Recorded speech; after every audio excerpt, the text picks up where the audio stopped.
I mean, I'm not gonna lie to you. It's kind of hard for me nowadays to go back and play Morrowind. I've tried, and I can play for a few hours. I really can, but the mechanics are very stilted and very stiff, and it can get very boring from a gameplay standpoint. The narrative is fantastic. The story is wonderful and rich and deep and complex, but the gameplay is rough. It has not aged well, and I know this. I know it does. I know it has. I can flat out tell you it has. And I loved this game back in the day. Morrowind and EverQuest 1 both had the same sort of sense of danger in the world.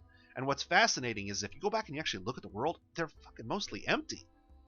You know, EverQuest 1's world and Morrowind's world are very common in the sense that there's a few roaming mobs out there basically roaming around the countryside with a lot of empty space between them. The same sort of stuff you see in WoW, but you go and you look at the mob density, the enemy density in WoW is much higher in there than it is in EverQuest or Morrowind.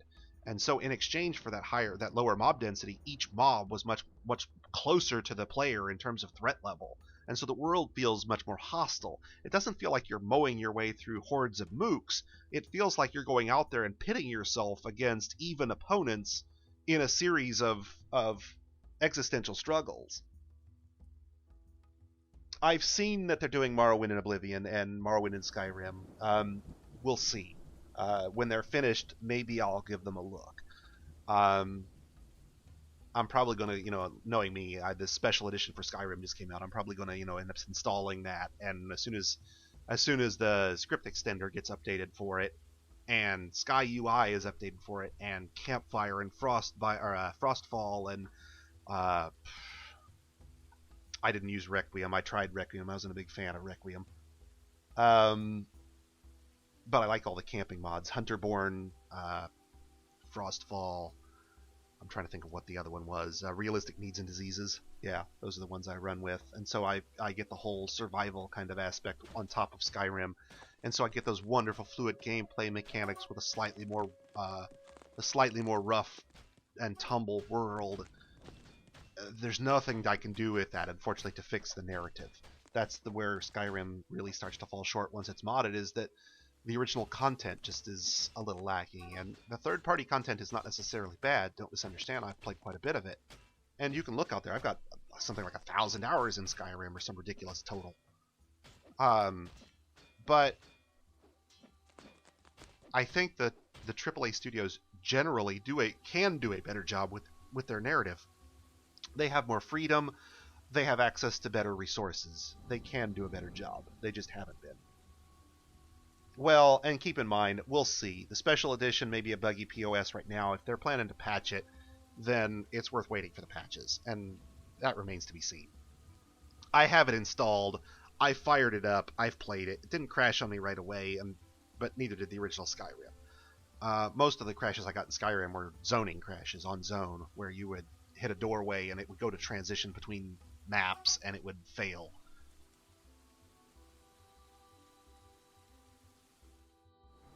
Special Edition's probably going to get a patch or two to bring it up to snuff so that it, kills the worst of the bugs, just like Skyrim, just like Oblivion. It still won't be bug-free. None of their fucking shit has ever been bug-free. I mean, I played New Vegas, guys. Come on. I can deal with bugs. There's not that much difference, and I don't expect there to be much difference. Some graphics stuff, is my understanding, is probably going to be it, and I probably won't even notice that, to be frank. I'm not running this on a 4K rig.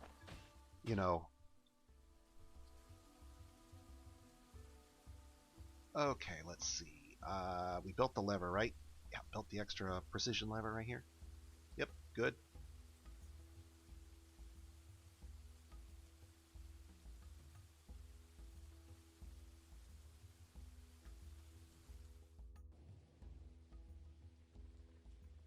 Okay, if I can build a floodgate there, then that floodgate definitely did not exist, which is why I can now build it. Okay, so let's go back upstairs and open up the main core and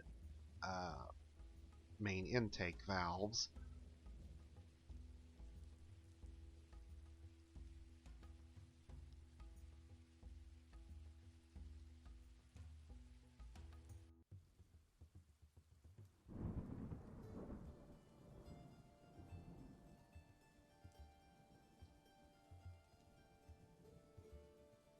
Of course it did. So remember I put notes on all of these? It crashed before I put the notes in. That's awesome. Fuck me. Oh, fuck me.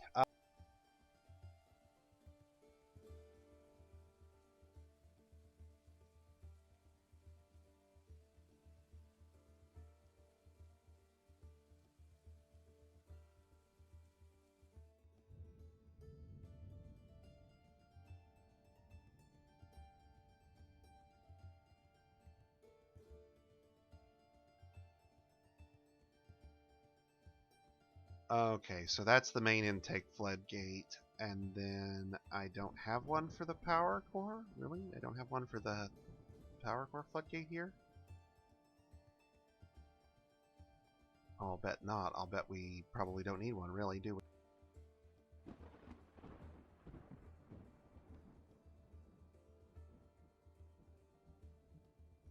That I can just get rid of it like that, because we really don't need it. We really need water flow in to allow me to fill this up. Am I going to need one to get out? Yeah, I am going to need one to get out, aren't I? Yep, I am going to need that one. Okay, so this should open if I pulled the right lever.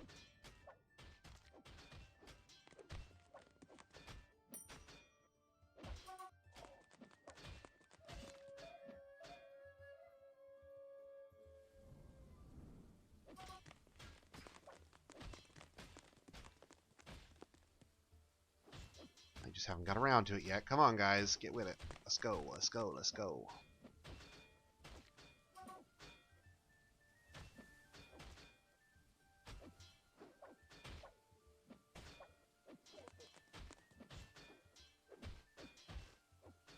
Okay, and that gets that open, so now we can go back in here.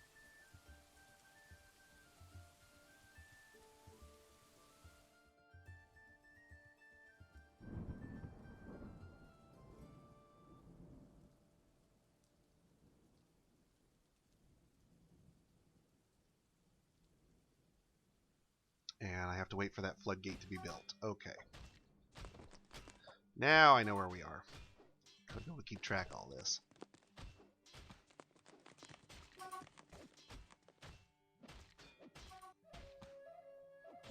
Yep, I know. That main stairwell, this linkage right here, yeah, that's got to be closed off before we get done.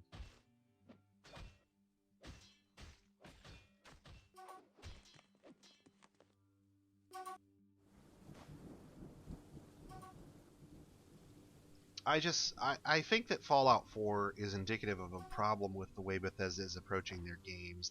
They're aiming for a mainstream audience, and that's fine, I suppose. They're going to make a lot of money. I'm not going to criticize them from their decision from a business standpoint. It's clearly the right one from a monetary perspective. But speaking as someone as an auteur, speaking as a connoisseur, speaking as someone who, has been doing this since the age of 8 and has spent all his time playing these games and, honestly, if perhaps arrogantly, believes that he has an understanding of some of what makes gaming good and what makes gaming not good, the simplification of Bethesda's games in their franchises as they've progressed along from Morrowind to Oblivion to Skyrim to Fallout 3 to Fallout 4, the simplification continues, and they're sanding their game down to nothing at this point in my eyes.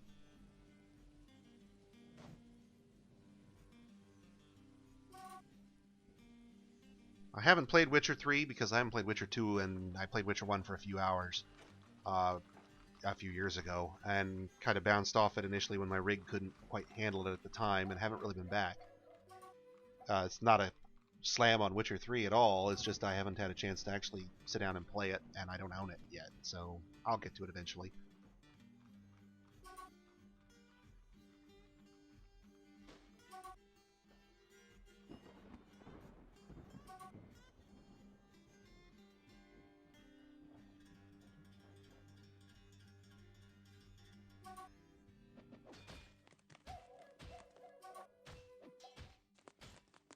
Come on, Floodgate!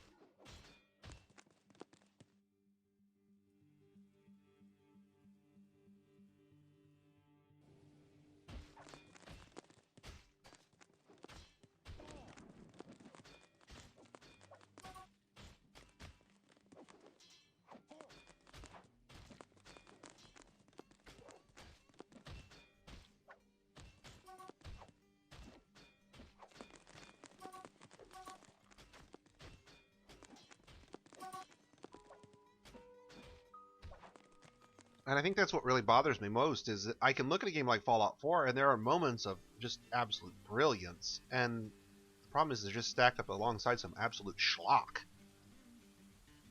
I mean, seriously, who thought the Institute was a good villain? Really? Raise your hands. I'm listening. I'll wait.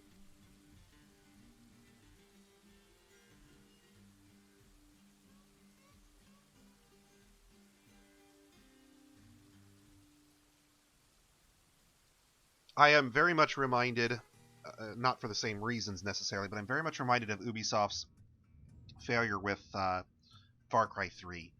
They missed an enormous plot opportunity when they took Voss, ended him, and had his little villain boss step onto the stage. They would have been so much better off if they'd had Voss kill his boss and take over his organization. They really would have. The game would have shifted up tempo, and you'd have still had the same crazy bastard you had just absolutely fucking with you the whole goddamn game, and he's going to be right there with you to the end. That's a good plot move.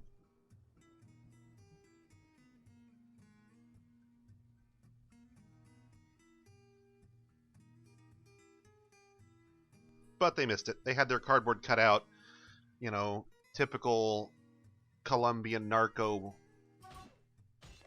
drug boss step onto the stage, and it wasn't as good. It wasn't as original. It didn't feel as unique.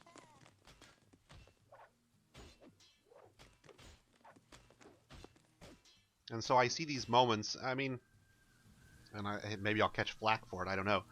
I look at the quest you got for your companion Curie, for example, and to be honest, given the degree to which they're exploring humanity in Fallout 4 with respect to the synths, and by the way, spoilers ahead, guys. If you haven't played Fallout 4, I guess I should cut. You're probably going to skip the next couple of minutes.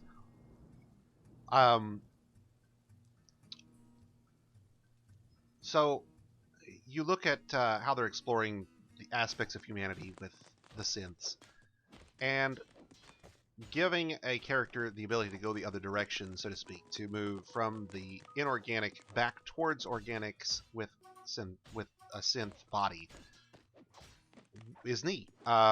They've already demonstrated the degree to which that synthetic organism has effectively become an alternative humanity, if you will, and that's a neat, interesting concept, but they don't really do much with it outside of what you see with Curie and the sort of implication of it all with the Institute. They don't really do much with it. Neat concept, and it goes nowhere. It's disappointing, and it's disappointing in ways that it probably shouldn't be. I wouldn't think. Maybe it's just me. Old bitter nerd here.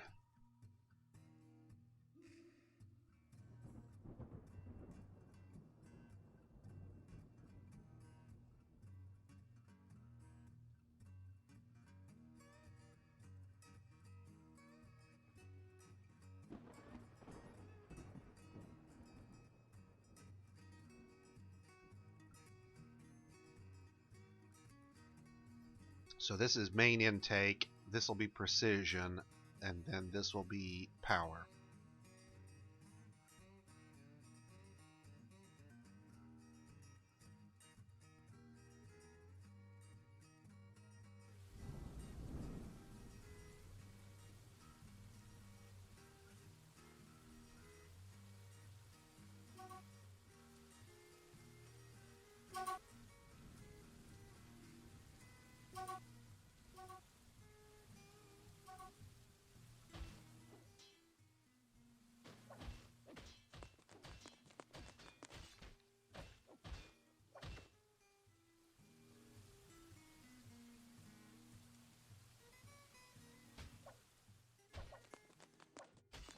So this guy's going to get out through the water channel, back into where the pumps are, and then cross over.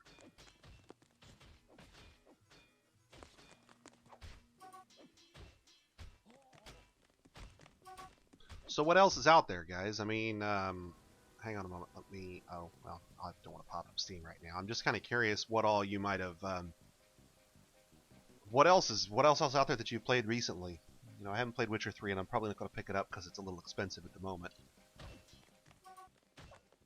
What's out there in the indie scene that people have played that's good?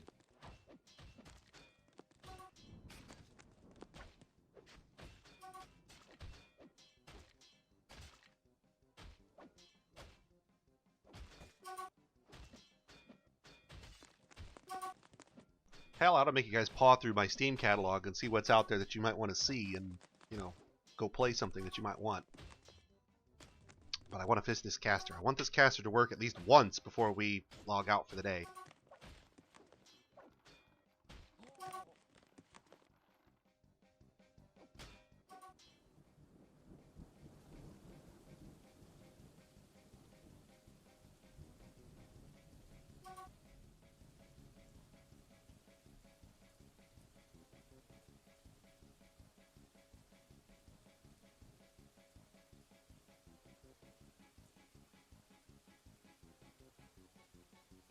Okay, the recent Shadowrun games. Okay, so there's 3 in the series, and I want to discuss them as a series. The first one is very clearly a very hesitant step into the turn-based tactical RPG genre. The story is unfortunately rather linear and predictable, especially if you're familiar with the Shadowrun genre. Dead Man's Switch is not an inspiring or particularly enjoyable for me campaign. I didn't enjoy the first one at all. It's pretty rough. Dragonfall, especially now that you'll pick up only the director's cut version, which adds back some things that really should have been in there originally, is an enormous improvement over the original one, both in terms of narrative and, in my opinion, in terms of how your character seems to fit into the world. It doesn't feel so stilted. A lot of folks have told me that the intro and a lot of the opening stuff in the original Dead Man's Switch campaign is intended to be a call out to the old Super Nintendo Shadowrun game, and that may be true. You know, that's fine and dandy, but it's got to be enjoyable even to folks who didn't play the original. And Dead Man's Switch just wasn't to me. I was already familiar with the mythos of Shadowrun from the pen and paper games, so when the Universal Brotherhood signs started showing up, I know what's coming. It's not a surprise or a secret to me. It's like telegraphing a punch from 6 miles away and calling me every 30 minutes to let me know your progress.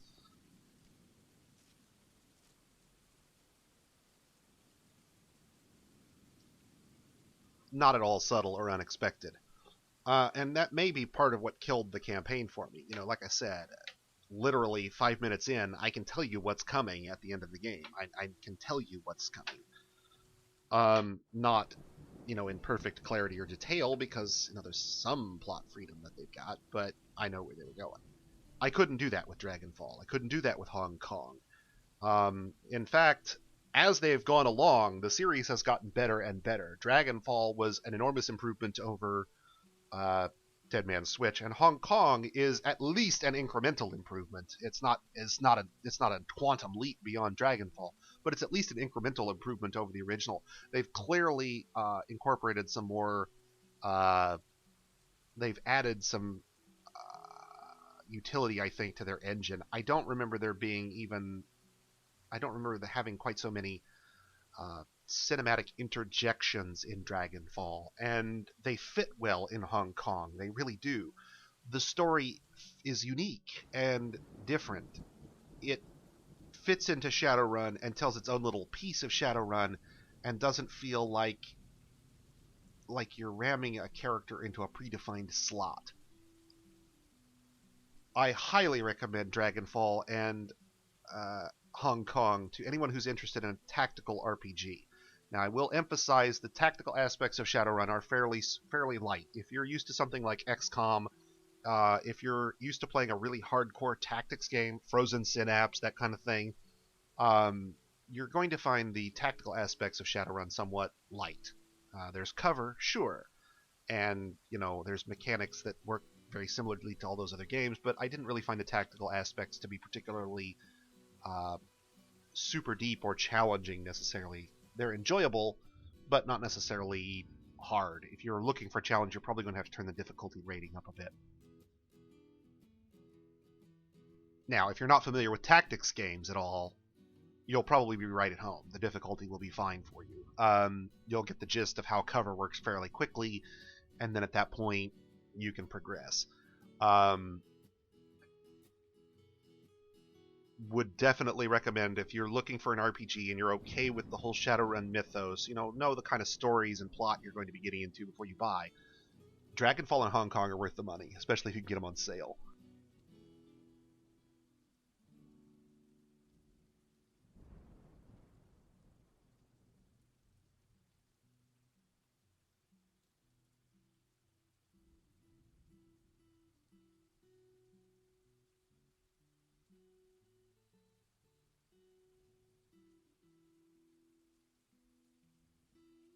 When they come out with their next one, and they will come out with the next one, you can bet your money that I'm going to be looking at it real hard before I buy, but I'm already going to be very interested in purchasing before they even announce what they're releasing.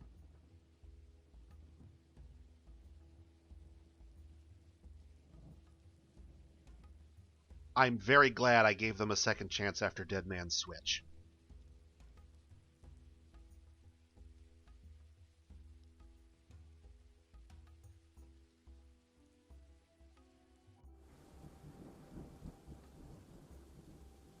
I've been playing Stardew Valley. If you don't mind that the game is fairly simple, I don't want to call it a kid's game per se, because that implies a sort of demeaning aspect that I don't necessarily mean. It's a very peaceful and placid kind of game. More a kid at Harvest Moon. I've never played Harvest Moon or Animal Crossing, so you have to understand. I don't have a real basis of comparison for the kind of gameplay you get in Stardew Valley. I think that's probably the first time I've done anything even approaching that genre.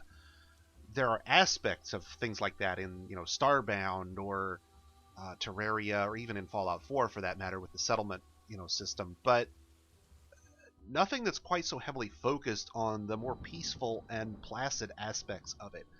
I tend to resist or dislike entirely passive experiences, or those where I feel like I'm more like a passenger in a car riding through a movie than I am a participant in events. For example, I was very much interested at first in Event Zero, and I started to go out and look at gameplay videos at the risk of spoiling myself, because I was very concerned that it would be the wrong kind of game for me, and I think at the end of the day it was. Event Zero is it's an incredibly storied. I won't say incredibly story. It's an incredibly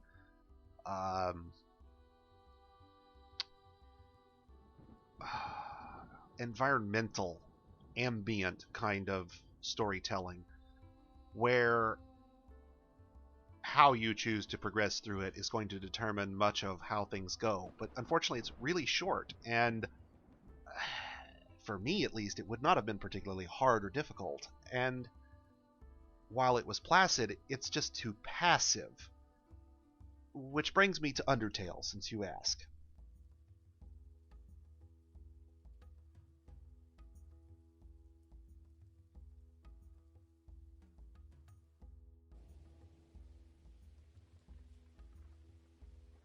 A guy I know loved Undertale. Deeply, immensely so.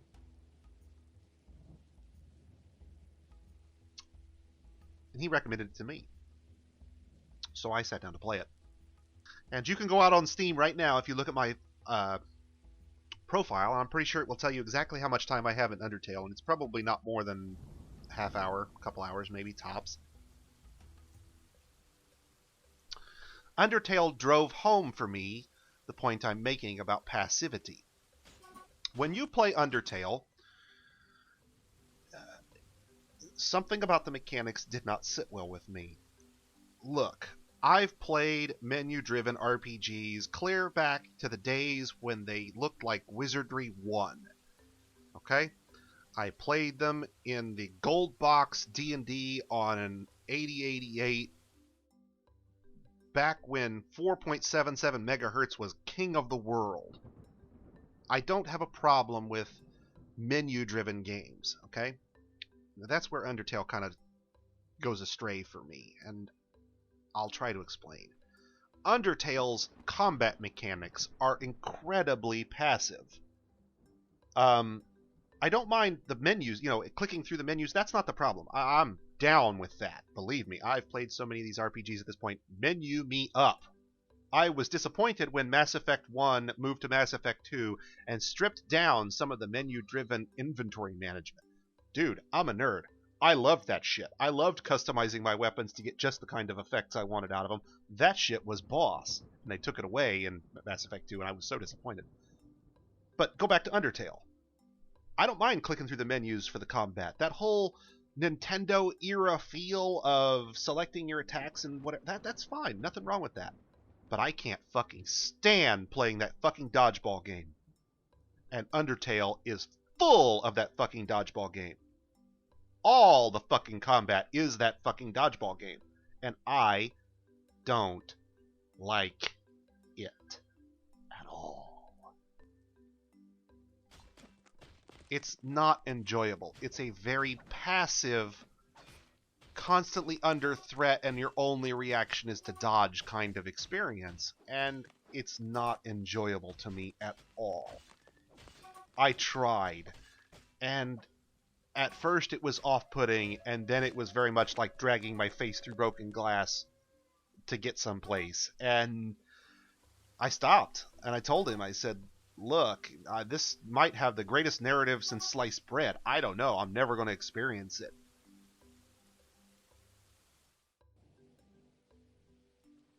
See, you say a lot of unnecessary management, and I don't know that the management was necessary. I mean, it probably wasn't necessary, but I really did enjoy. I guess the only unnecessary part I would say at that point is I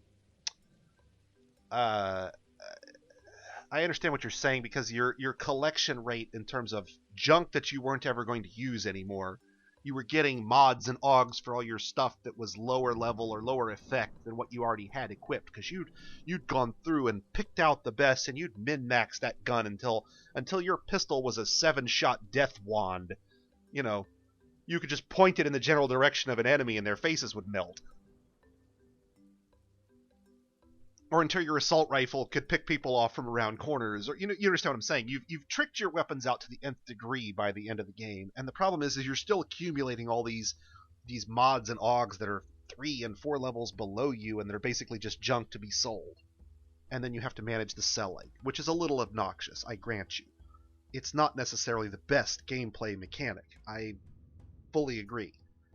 But I think that the modification and customization of a player's abilities should always be encouraged. I think that's a choice that the developer should take away from a player only at great risk or at great consideration. When you stripped away that inventory management and you gave me, 2-3 pistol types, basically, at that point, and that's it. I wasn't doing a wide variety of things with my pistol. I couldn't collect a series of augs and hang on to them like I did in Mass Effect 1 to be able to flip them out when certain things worked or didn't work. I didn't have the experience of finding out that, hey, look, this pistol aug doesn't work real well against this type of enemy because they're a little more resistant to this type of effect, so if I switch to this, I get better results here against this. There's a complexity and a richness to that sort of mechanic that Mass Effect 2 really lost out on. It really did. Oh, look, you use this type of weapon when their shield is up, and then you use this type of weapon until their armor is gone, and then you use that type of thing until they're dead. Yay! Now assuming control.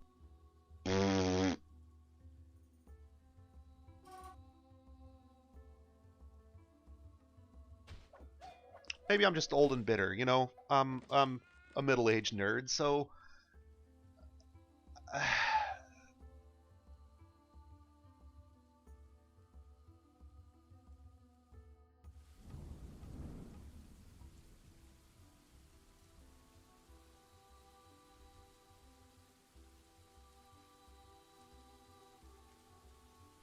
yeah, I mean, if you've got questions, yeah, we're sort of kind of picking through this. I'm trying to get this caster done. I'm not paying it much attention. I've left it on pause for long periods of time while I'm rapping about games with you guys. Oh, we're 26 hours into my charity drive here, and I'm bordering on brain dead at this point, I suspect. Uh,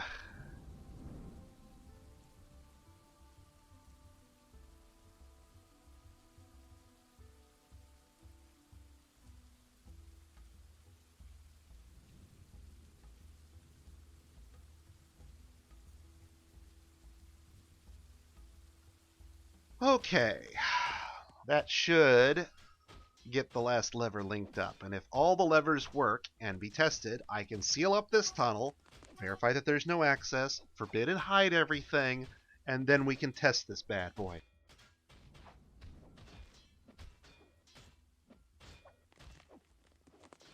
I told my wife, Skyrim left me very disconcerted after Fallout, and Fallout 3 and Skyrim left me very disconcerted collectively in terms of how their narrative kind of felt empty. And when Fallout 4 came out and they had gone even further in that direction, I told the wife, I said, that'll be it. I says, their next thing I'm going to scrutinize to the nth degree. It's going to be a 3, 5, 6 month after release kind of purchase. There's no way I'm going to buy it on day one. There's no way I'm going to buy it based on reviews prior to release. I said they have squandered what goodwill they had with me, and I have been a long-time purchaser of their software. Gone. Annihilated their goodwill. Poof. These are not the droids I was looking for. And it does not make me a happy panda.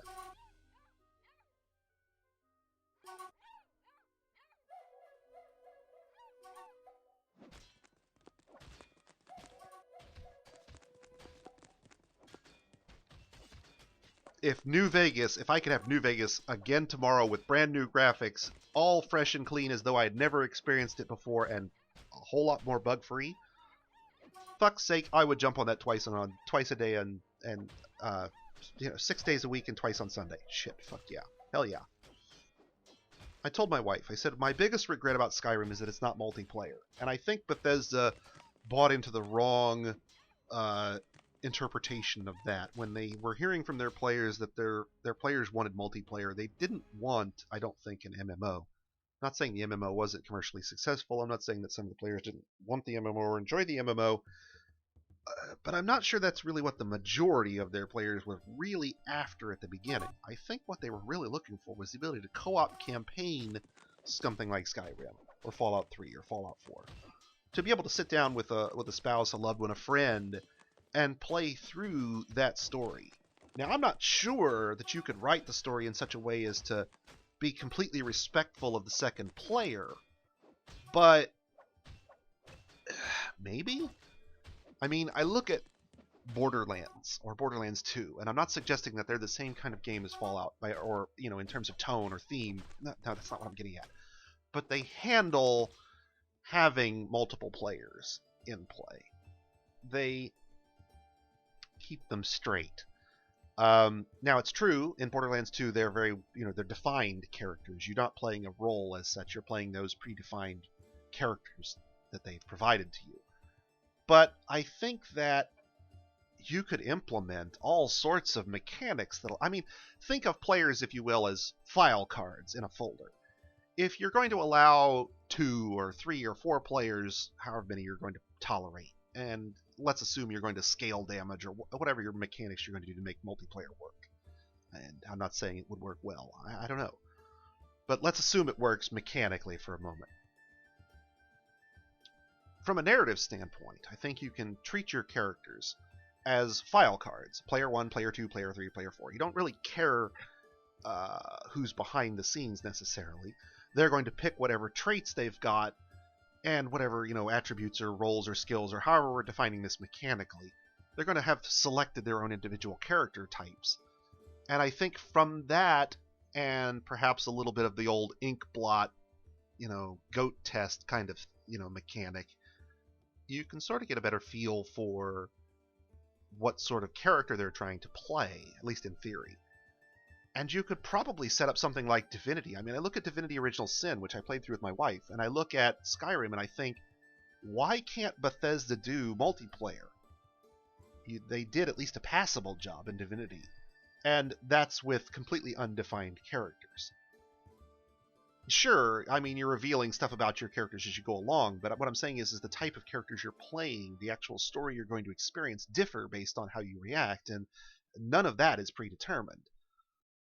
Just the outcomes. Bethesda's done that. Morrowind did that. There's not necessarily one way to do things in Morrowind, and a lot of times it doesn't even suggest what those multiple ways might be. I don't know. There was an article by Mr. Beatung, I think he is. The Shandification of Fallout, I think is the name of the title. He did a video that talks about story and plot and the improvement from Fallout 3 to New Vegas that really rang true with me. And I'm sorry to see Bethesda, in my opinion, take some of the wrong lessons away from that.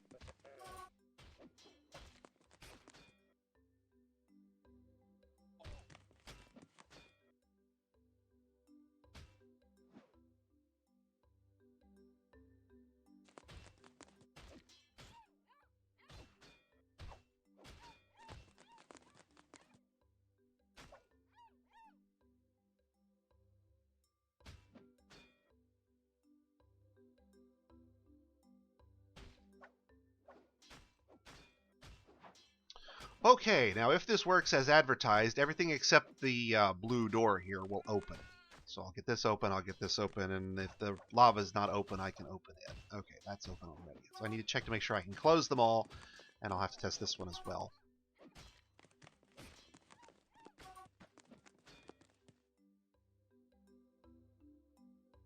To make sure we link that up properly. And we need to close the lava, or no, actually I want to leave the lava pump open a little bit longer here. We want to close the dwarf access if this has been linked up. Need to make sure the dwarf access lever is linked. It is not, so it needs to be.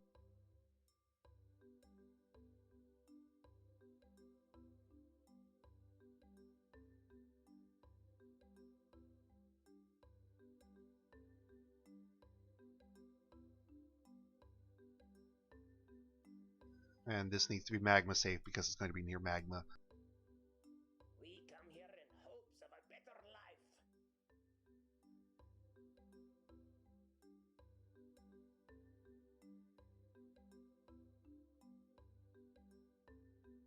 I never played Realms, I confess, but I'm torn. I don't necessarily have a problem with the sandbox, and I don't necessarily have a problem with 97 feathers and 201 music notes or whatever. Whatever, that's fine. You know, look, I enjoyed Fallout. I enjoyed Far Cry 3, and I enjoyed Far Cry 4. And the reality is if you look at them, they're basically taking Assassin's Creed and they're reskinning it with guns, and they're putting you in a jungle and go have fun and blow shit up. It's go scale radio towers and then do some story missions. It's a Grand Theft Auto Assassin's Creed mashup.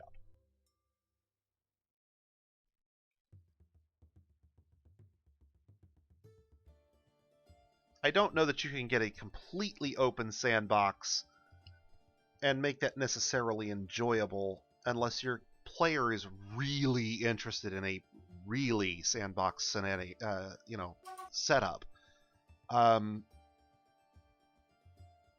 It's never a bad thing to have a few guideposts in the sand or a few planned activities for the beach, if you will. I look at the main plot in Morrowind and the side plots in Morrowind, and the main plot effectively is, you know, the glass bottom boat ride, if you will. It's a pre-planned event. It's specific, and you're going to follow along with where the tour goes, but what you watch while you're on the tour, what you pay attention to, you know, your particular experience of that glass bottom boat is going to be a little bit different than mine. Even in multiple playthroughs, you're going to have some differences unless you're really obsessive about repeating the same pattern, I guess. And even then, you may encounter some.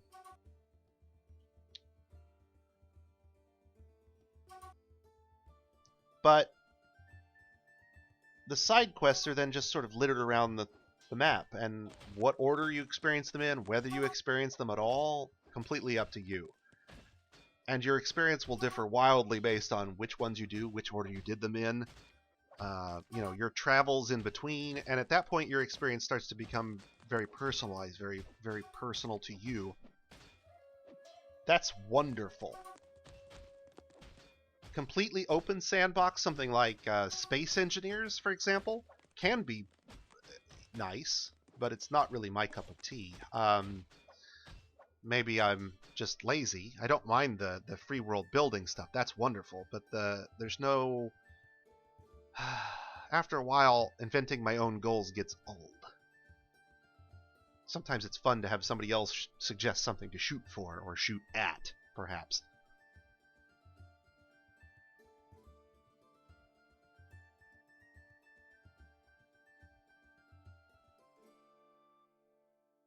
See, I'll have to look at Haven and Hearth. I'm not familiar with that one. Is it an MMO?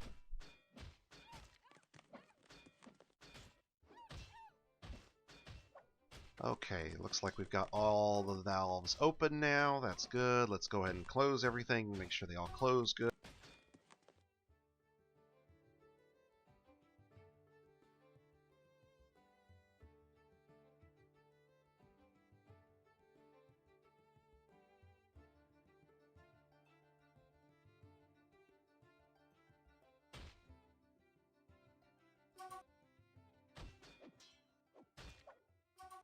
Yeah, I'm not looking for an MMO. Stuff like Ark and Life is Feudal, I'm okay with playing those solo or in small groups, but I'm not looking for an MMO of that sort. I didn't enjoy it in Eve, and I'm not a big fan of it in general. It's not really my cup of tea. I know there's a philosopher somewhere sometimes said hell is other people, and I tend to agree with that.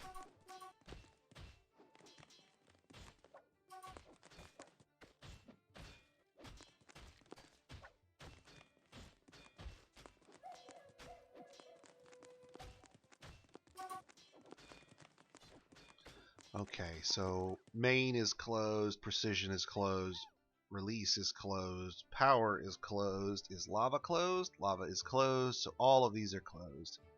Let's make sure our dwarf access door lever is linked up, and we will finally be back to where we were with the caster before the fucking crash.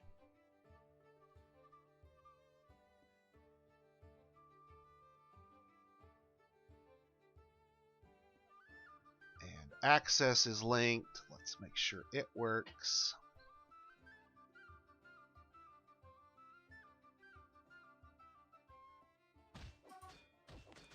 That door right there is the access door.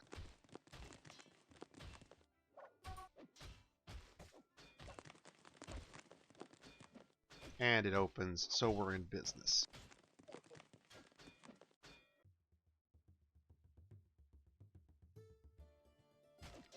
We'll close the access door, and then at that point all doors are closed. We are in lockdown. We can go hide, forbid and hide all the goodies.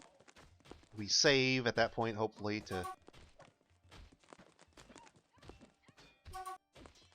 see. When you say massively single player and then say, and I rarely ran into even the folks I was cooperating with, single player and cooperating with are not, that's mutually exclusive. You understand what I'm saying? I have Ark. I've never been on the Ark main server. I've never played multiplayer Ark. I've played solo. I've enjoyed my time solo in Ark. A little bit. It's a little grindy. But I've never gone online. I have no interest in playing Ark on their server. I played the game enough single player to know that it's just not the kind of game I'm going to enjoy in a multiplayer setting. Hell is other people. So, let's see. Now we got all these closed, right? Everything's shut down and locked down. Good, good, good. Yeah, alright. We're in business. Let's save our game, because not doing this again. Not doing this again. So,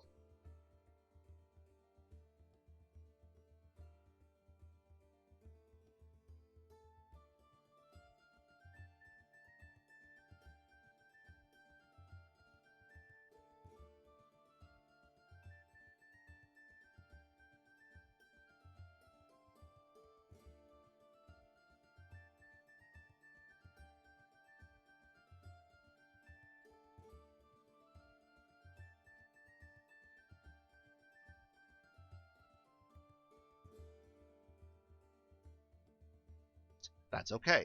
Leave the floodgate closed for now. Oh shit, it's gonna load the wrong one. God damn it. Hang on a minute.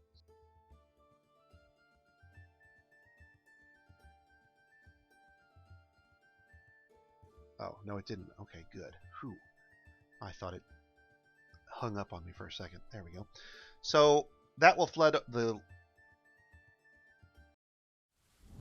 Oh, don't misunderstand. I'm not averse to having multiplayer. Like I said, a buddy of mine really enjoys Space Engineers. I mean, deeply enjoys Space Engineers. And he loves playing it in a PvP setting. I don't mind contributing to his builds, cooperating with him, but I'm not really sure I'm in the mood for or interested in a long-term smash whatever the other guy creates kind of server. It's not really the kind of environment I'm looking for. It's not necessarily the competitiveness of it that bothers me. It's because I play things like TF2. I play first-person shooters where there's competition involved. I play things multiplayer where there's competition involved. I enjoy co-op play more, perhaps, and part of that I think is what really bothers me. Is there's a sense of creation in co-op that then can be taken away in PvP, and I don't enjoy the permanence of the taking, if you will. The irreversibility of it. I don't like having somebody come and kick over my sandcastle. For some reason, it's more tolerable if it's a bot kicking over my sandcastle than a human player, and I'm not sure why that should be.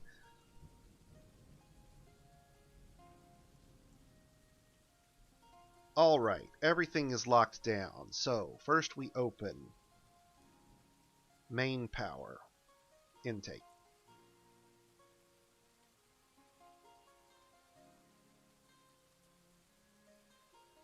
Oh, and silly me, I forgot to hook up the water. Ha! We should probably do that.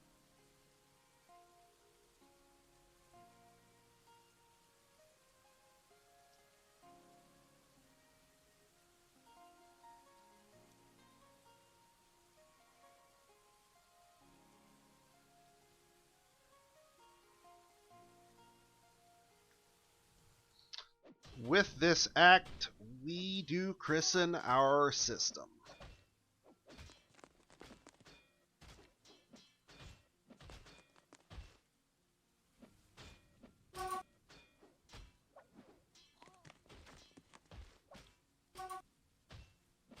Oh, I understand the mechanics. Don't get me wrong. I get it.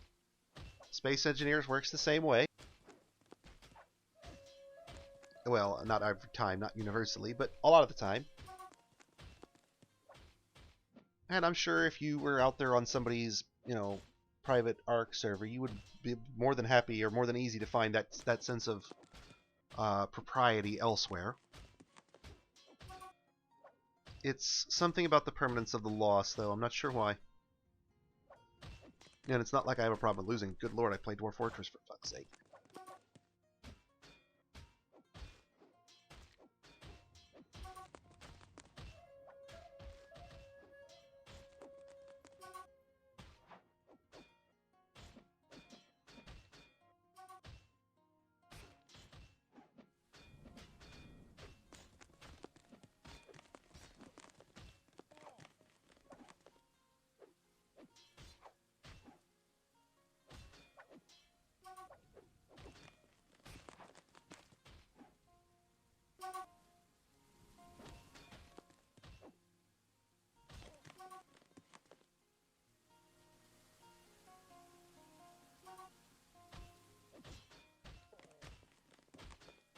Space Engineers is Lego for people who wanted to get in and fly their vehicles around.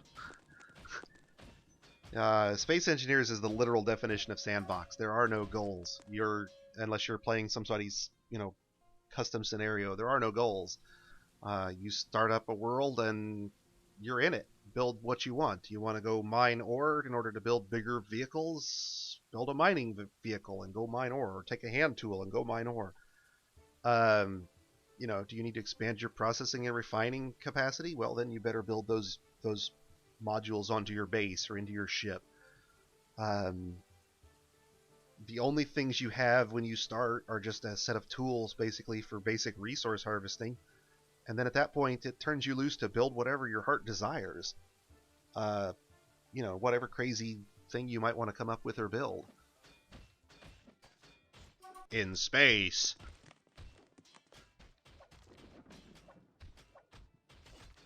It provides some relatively basic challenges, that allow you to have things to strive against, pirate drones or, hostile wildlife. But the game is primarily about the construction of vehicles, and I think there's something about its primary focus being about the construction of vehicles by players that offsets with me the destruction of those same vehicles by players, and I don't enjoy it. I don't have a problem with taking my personal vehicle out against pirate drones and sustaining damage or even losing the ship if I perform badly. That's fine, doesn't bother me.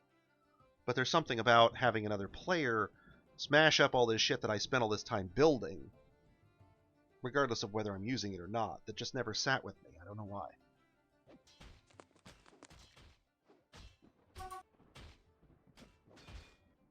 Oh, hell. We probably didn't even fix our crops fields probably didn't get all fixed up either. We probably have some of these that are still broken. Yeah, so see, this is still broke. Gotta fix that if I'm gonna go any further. That's alright.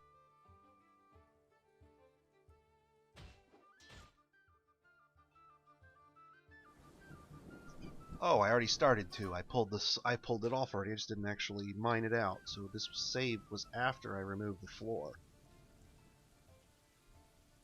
Alright, so we'll get that hole drilled, and as soon as they get that done, I want to be plugging it back up. So as soon as they take that job, I gotta watch it here. Hopefully it'll be the faster miner this time and not the guy who crawls his way across the ground.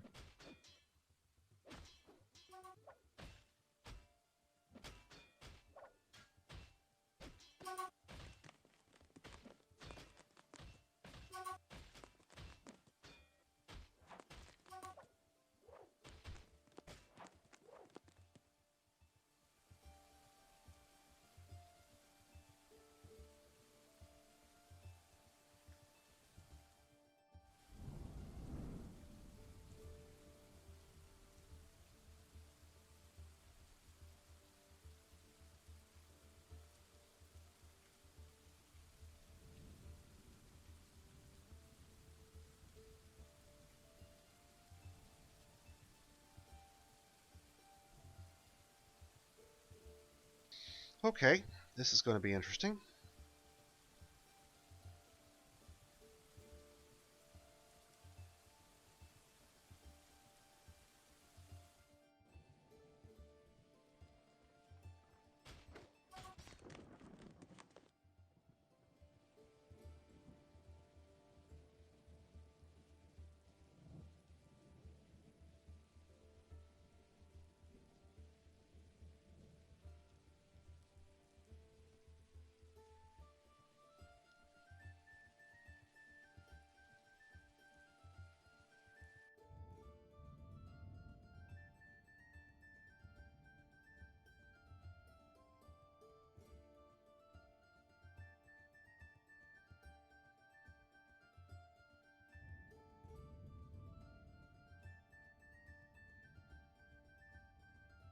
You got me monologuing, you sly devils, you.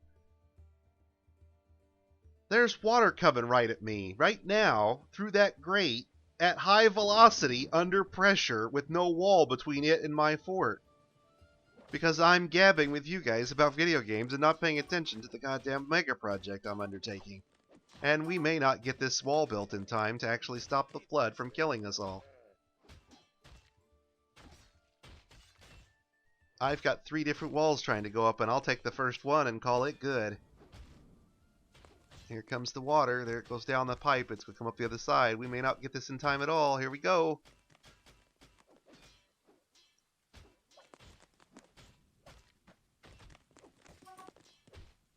Oh, here comes the water. Is he going to get back to it and build the wall fast enough? Let's find out. There's a wall in place behind him, so we're safe regardless of whether this guy gets the job done or not. And he traps himself in, boys and girls. Bonus points. You're a dead dwarf. Congratulations.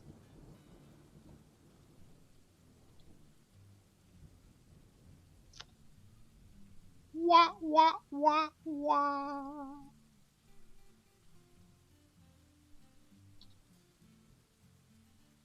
Who were you? Because there ain't no way I'm getting you out of there. I'd have to reload my game, and I'm not going to bother. You were a performer. You were useless before we drowned you. Awesome.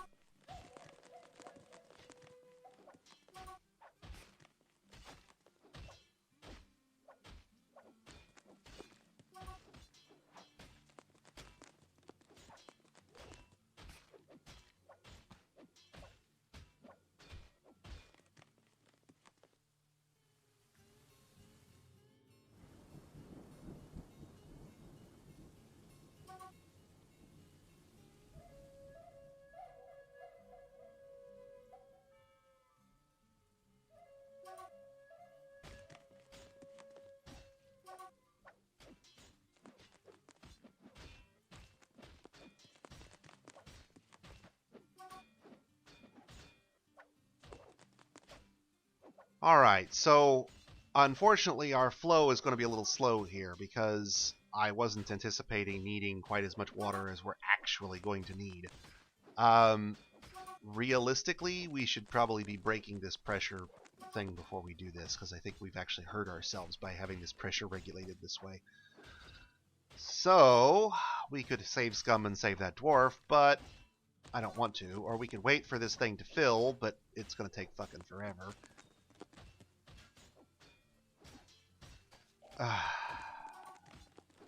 Fuck.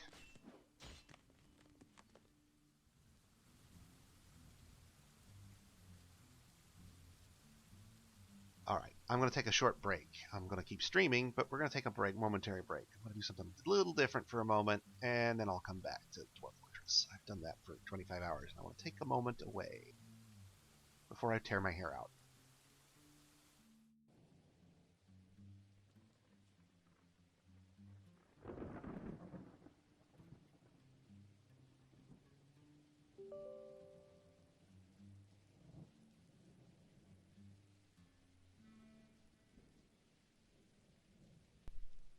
No, I'm a great fan of the suspended wall construction workaround. That's exactly what I did. The problem we've had, and if you go back through my video, it's happened several times during the video. The problem I'm having is that they're not doing the suspended wall construction workaround. They're standing on the suspended wall and they're building the fucking thing anyway. And we end up with them trapping themselves in because they're not even paying attention to the usual trick you can pull where they won't stand on the construction. So there was a spot, or when we were doing the magma forges, where I built around the 3x3 staircase, I built a ring of walls, and then I had a ring of suspended constructions outside that ring of walls, with the intent that anyone who was building the wall would stand inside the ring when they did it. And we ended up with guys trapping themselves outside the rings multiple times. The standard west north east south pattern, they're adhering to that even in the face of constructions, basically. I don't know if it's specific to 4303 or if it's something Toadie's changed.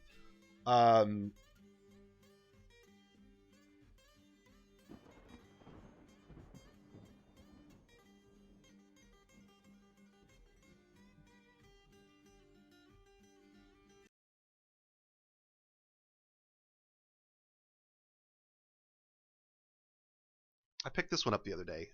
Those of you who are twin stick shooter fans or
Attention all crew, we've made contact with the outskirts of the target flotilla.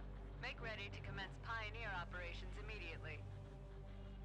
Our contractors have hired us to locate and secure a flagship-class derelict they're calling the Cryptarch. There's some piece of premium xenotech on board they want to get their hands on, and we're the ones who landed the job. To find the Cryptarch's position within the fleet, and how to open it up, we'll have to shake down a number of these subjacent vessels for intel. Unfortunately, it won't be easy.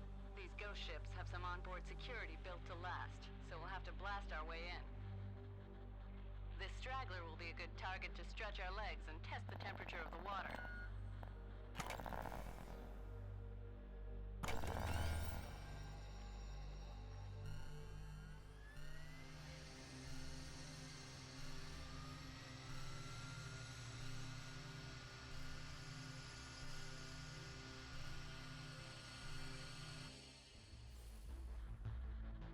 Local vector with target vessel is locked. Operator lights green.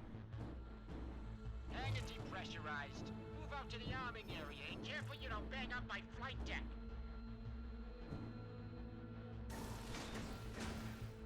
Right, let's go down the checklist here and make sure you didn't knock any screws loose on a trip over. The old gunhead here's got 4 weapon hardpoints and 4 item brackets. First up, rattle off a few rounds from the machine gun into the targets. Check. Next, the ram spike should punch a hole through anything that gets too close. Targets up. Check. Now spit out a few grenades. Make sure the feed hasn't gummed up again. Good.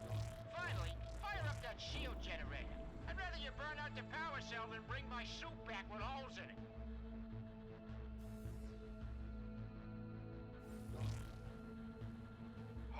Okay, let's see what we're looking at here. Pull up your tactical map. Now let's figure out a plan of attack.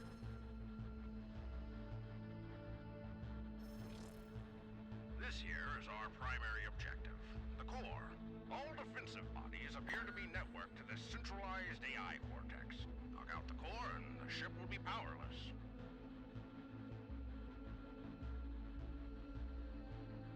But first, this active shield system will have to be taken offline. It looks to be protecting the core with some sort of energy field.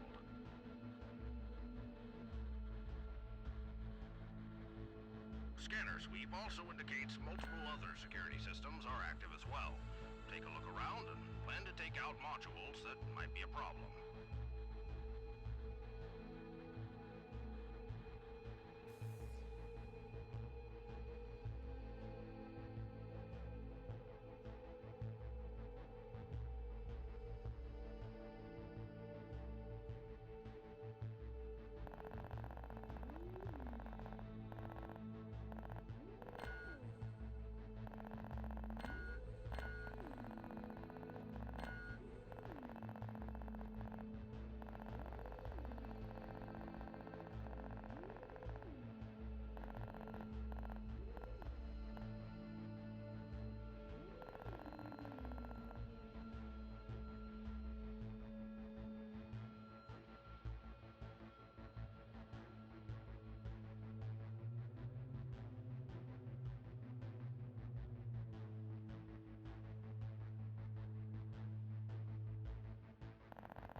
Pioneer away. Equipment expenses logged. Start mission clock. Take out that core and make us some money.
watch out! That system you just hit is linked with an alarm system somewhere on the ship.